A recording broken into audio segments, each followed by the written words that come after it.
Okay, then we have Luigi, who is going to talk about grammar-based instruction. Okay, start. Okay, first of all, thank you for the opportunity of being here. I am thankful for that. And I want to start my presentation by telling you a little bit more about how I came across this title. And so, in my experience, I noticed that here in Ecuador, people were taught using the direct method.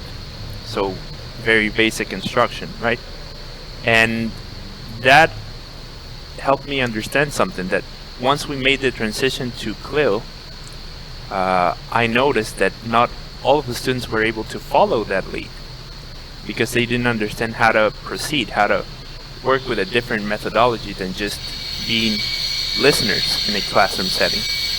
Okay, so as I continue, I am a 6th semester student, and this couple of years that I have spent in university have given me a lot of insight on what I want to do after I finish. But let's continue. So, as an introduction, I thought, how am I able to process CLIL, as I said in the beginning, if perhaps my education level is maybe not the highest? Because we need to understand that in order for us to participate in something that requires a little bit of a higher cognitive ability, we need to have perhaps a higher thinking ability, as you would find in Bloom's taxonomy, right? And so that led me to the next question, which was, could CLIL alone fulfill the learning needs of the student community in Ecuador? And the research that I have conducted, which was led in 2 very small groups, however, gave me a lot of insight, per se. And so, as I mentioned, there were 2 groups. Each group had 5 participants. There were 7 females and 3 males. All of them were between the ages of 19 and 26 years of age. And all of the participants were measured using Education's First online English level exam. And they all measured between B1 and B2 levels of English. Okay. And in this project, I gave them the opportunity to choose how they wanted the classes to be conducted. And so we decided that it was best, given our situation, that we went both online and in person. And what we did during the classes was that for the first group, I shared a class using only the CLIL methodology. Okay?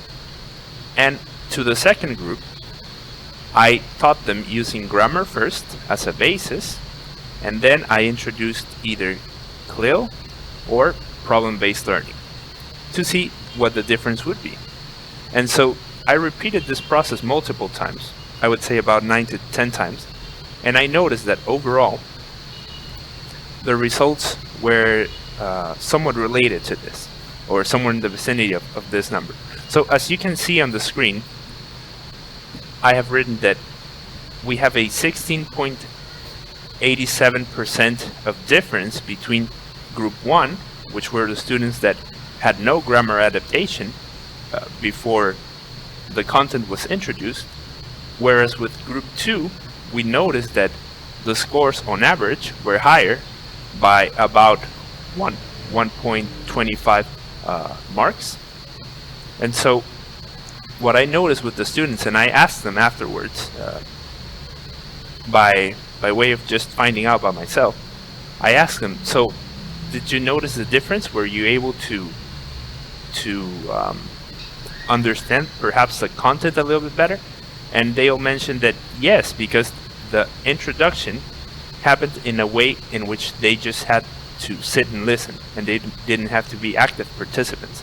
And so that led me to understand that perhaps in Ecuador, or in the Ecuadorian context to be specific, students, when we are trying to teach them the foundations, or basically given rules like grammar would be, it would be in our best interest to do it in a way in which we prepare the class and they just listen, because they are not able perhaps to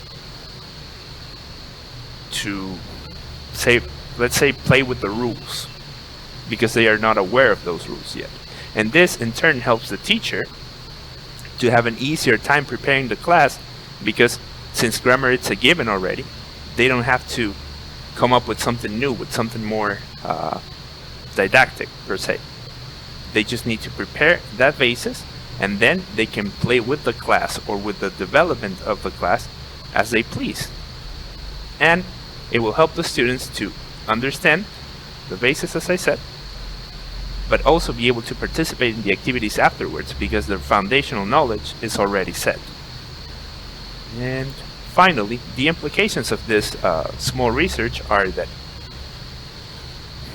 findings indicate that students with prior knowledge of English, especially in the lower levels, such as A1 to A2 of the CEFR scale, benefit greatly from being taught grammar prior to the content or cultural aspects of the lessons prepared. Students demonstrated an increased sense of perspicacity when participating due to their increased understanding in the foundational aspects of the English language. And that's the exposition that I prepared for you, and I hope it was of your liking. Thank you. So go ahead and use your reactions for a round of applause. Does anybody have any questions? I have a question for Luigi. Yes. Congratulations, Luigi, and to everybody else who has presented very interesting pieces of research. I know that you're learning a lot from these experiences. Luigi, how do you see yourself? I mean, you said you are in 6th semester, so still have a couple of semesters to go. Mm-hmm. How do you see this influencing your classroom practice in a year and a couple of years from now?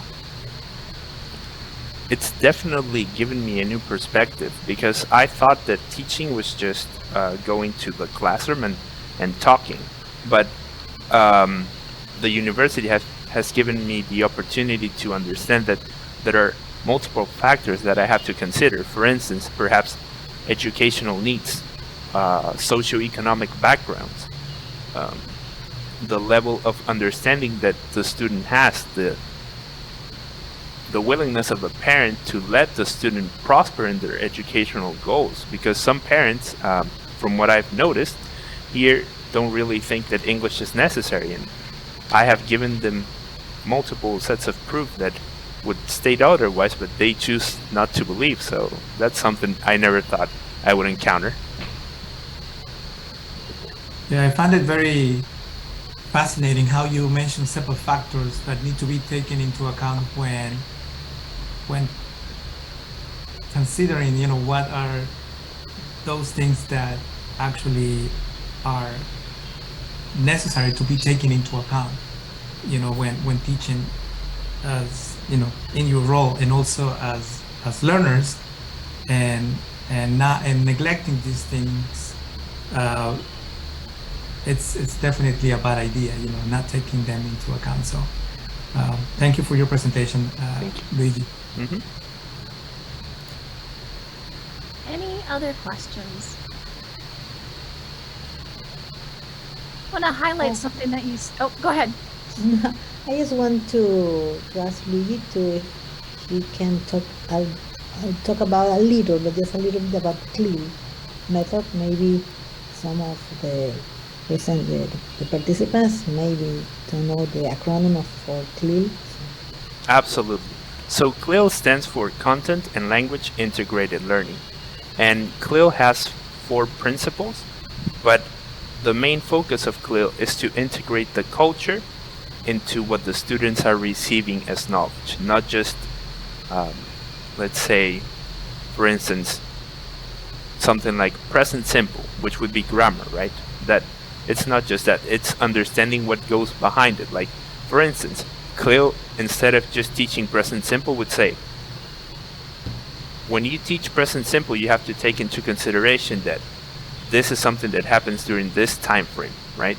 And they would give you an example of something that actually occurred or occurs in places where English is primarily spoken, and the student will be able to understand, perhaps not relate at first because it's not their context, but they would be able to understand that if they find themselves in that same scenario, they can use the present simple to communicate to other people what their needs are or what they want to convey.